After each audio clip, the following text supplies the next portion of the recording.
Bonjour et bienvenue sur cette vidéo de présentation de votre futur logiciel d'encaissement ETPOS. Alors quand vous arrivez le matin, vous lancez le logiciel, vous appuyez sur ce logo. Ensuite, vous choisissez l'utilisateur. Je vais prendre Manager. Ensuite, la première chose à faire, c'est d'appuyer sur le bouton Caisse. Et ensuite, appuyer sur Ouverture de caisse. Cette caisse est fermée, voulez-vous l'ouvrir? Oui.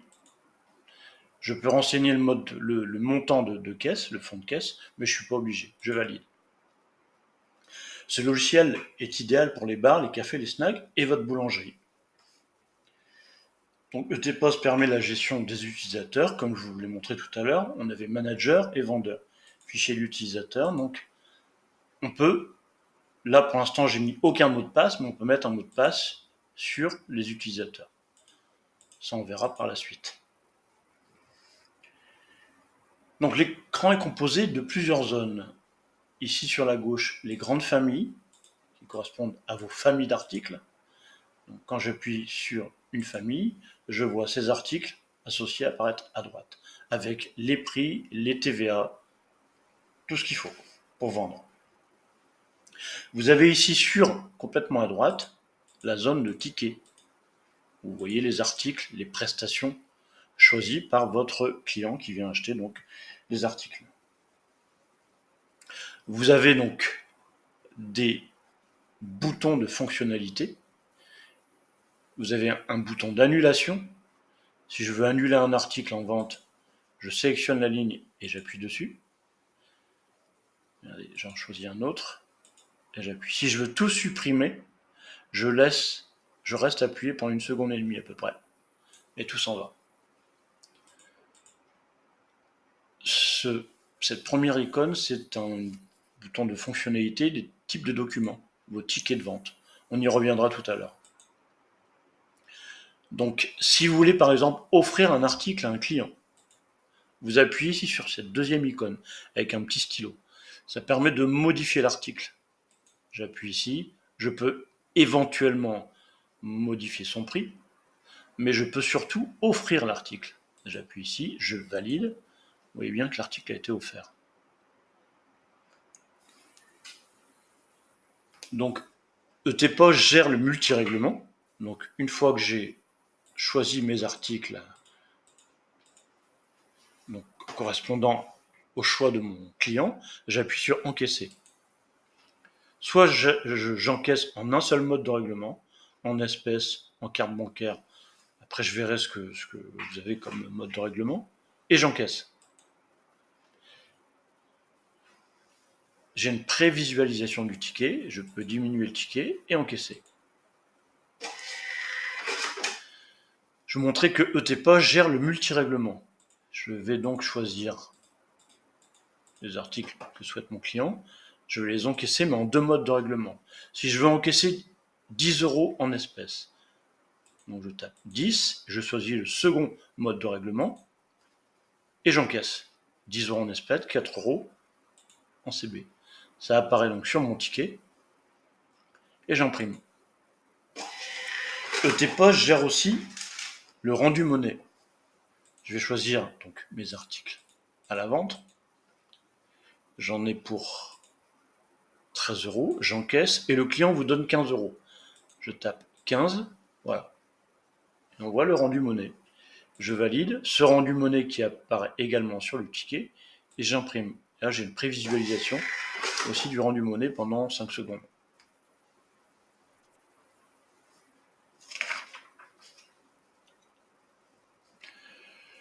ETPOS gère aussi les tickets en attente. Alors, les tickets en attente, c'est quoi? J'ai un client qui arrive, il prend des viennoiseries, il prend des gâteaux, il se rend compte qu'il n'a pas assez d'argent sur lui et qu'il n'a pas sa CB. Donc il va revenir. Je suis sur le compte 1, je choisis le compte 2 et je peux encaisser un autre client. Cet autre client prend du salé exclusivement, je l'encaisse. Je l'encaisse en CB ou en espèces, peu importe. Voilà. J'ai un autre client, le client n'est toujours pas revenu, donc je choisis un autre compte, à nouveau, et là je peux encaisser différents articles. Voilà, j'encaisse cette fois en espèces. Je valide. Et là, j'ai mon client 1 qui revient.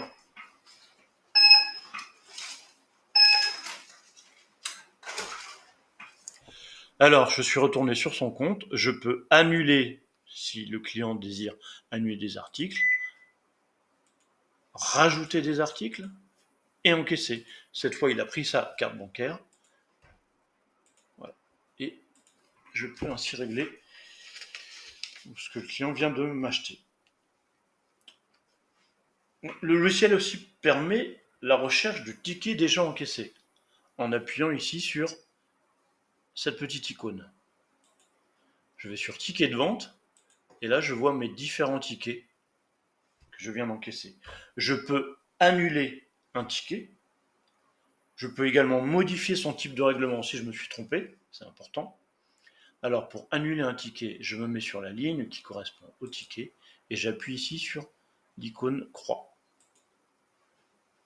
Et je valide. Ça va me générer un ticket ou pas. Alors, si j'appuie sur la croix, ça n'imprime pas de ticket. Donc, le fait que le ticket, la ligne soit passée et changé de couleur, ligne verte, indique que le ticket a été annulé. Maintenant, je peux modifier le mode de règlement d'un ticket, du type de règlement. Le premier client, je vais prendre le dernier client, le dernier paiement. Ici, j'appuie, au lieu d'appuyer sur la croix, je ne vais pas l'annuler, je vais modifier ce ticket. J'appuie ici, et là, je peux choisir un autre mode de paiement. J'avais encaissé en carte bancaire, je me suis trompé, c'était en espèces. J'appuie sur espèces, et je valide. Et je revalide à nouveau. Pour être certain, je peux faire ça, ticket de vente. J'appuie ici sur le stylo, mode de paiement, et je vois bien donc que mon client avait payé tout à l'heure en carte bancaire, et que là, j'ai choisi donc espèces.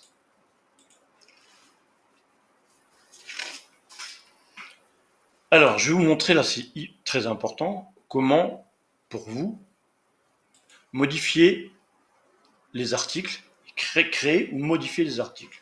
Pour créer un article dans une famille, je sélectionne, je me positionne sur la famille en question, et je reste appuyé sur cette zone-là, cette zone grise, pendant 1 seconde et demie. J'ai le fichier d'article, la fenêtre d'article qui apparaît. Je peux créer un nouvel article. Donc, je vais mettre pain d'épices. Hein. Je n'ai pas d'idée là, mais pain d'épices. Je valide. Je vérifie si je suis sur la bonne TVA. Voilà. Et là, je mets un prix. 5 €. Je valide. Je valide en appuyant sur la disquette. Mon article est prêt à être mis en vente. Je peux choisir également la couleur de la touche. Je reste appuyé 1 seconde et demie sur la touche. J'appuie ici sur Image et je vais choisir donc la couleur rouge. Je peux changer aussi la police de caractères, la grosseur des caractères. Et là, je vais mettre 20. Je valide. J'appuie ici. Je valide sur la disquette. Voilà. C'est mon article qui a été changé. Donc, c'était pain d'épices. Voilà. Si maintenant je veux modifier le prix d'un article qui est déjà dans ma base, je vais sur pâtisserie, peu importe, je choisis la famille en question de l'article que je veux changer. Je reste appuyé 1 seconde et demie sur l'article. Et là, je peux changer son nom. Trad, je vais mettre tournesol, je sais pas moi, au pif. Hein. Tournesol. Alors, si je veux tout effacer, j'appuie ici sur la paire de ciseaux.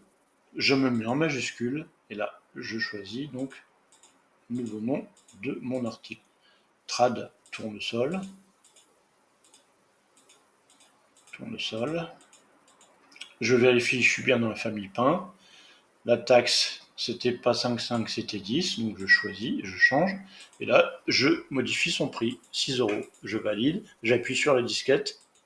Voilà, mon article Trad tournesol est prêt à être vendu. Et là, j'encaisse. Prévisualisation de l'article, et je l'encaisse. Donc, créer un nouveau produit, on reste appuyé 1 seconde dans la famille. Ici, vous mettez le nom de l'article, vous vérifiez qu'il existe une bonne famille, vous vérifiez sa TVA et son prix. Si je veux modifier un article, là, je reste appuyé sur l'article en question. Et là, j'ai son nom qui apparaît. Pour changer son nom, j'appuie là, j'appuie sur la paire de ciseaux, je me mets en majuscule et je change son nom. Je valide, je change la TVA, c'était pas 5,5. Si c'est 5,5, c'est bon, je veux changer son prix, j'appuie et je valide. Vous voyez, c'est très très simple pour modifier ou créer des articles avec le logiciel ETPOS. Fin de journée, je décide donc de fermer ma caisse. Je peux, à n'importe quel moment de la journée, voir où j'en suis.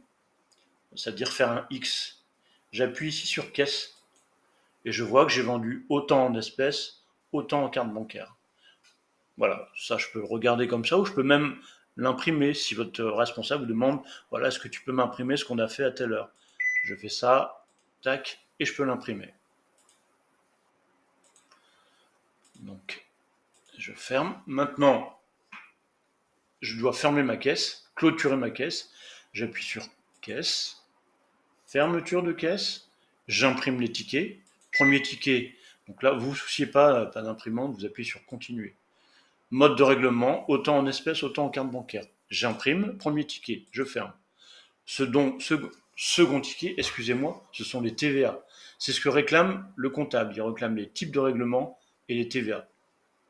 J'imprime, je ferme, et maintenant que j'ai imprimé les tickets, je peux fermer ma caisse.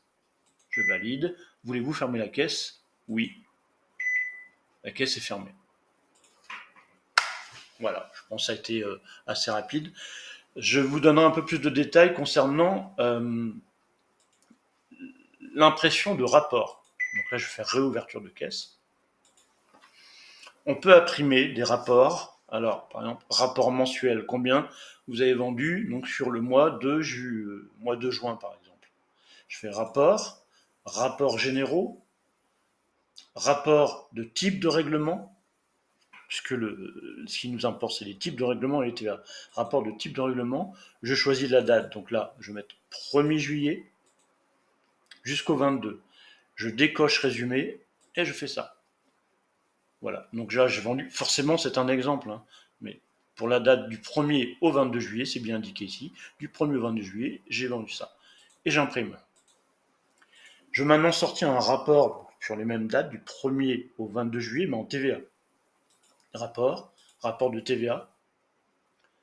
Je choisis la date, 1er juillet, voilà.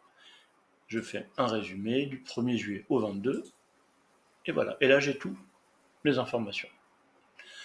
Je peux également imprimer des rapports d'articles. Rapport de vente d'articles, par exemple. Rapport d'articles, rapport de vente d'articles. Mais je peux le faire par utilisateur. Je sais qu'il y a plusieurs vendeuses, il y a aussi la responsable qui vend. Je peux choisir donc par utilisateur. Je vais choisir mon utilisateur. Je vais choisir, par exemple, le vendeur. Alors, je mettrai un nom pour les vendeuses. Voilà, donc j'ai choisi la vendeuse. Voilà, et je choisis ma période du 1er juillet au 22 juillet.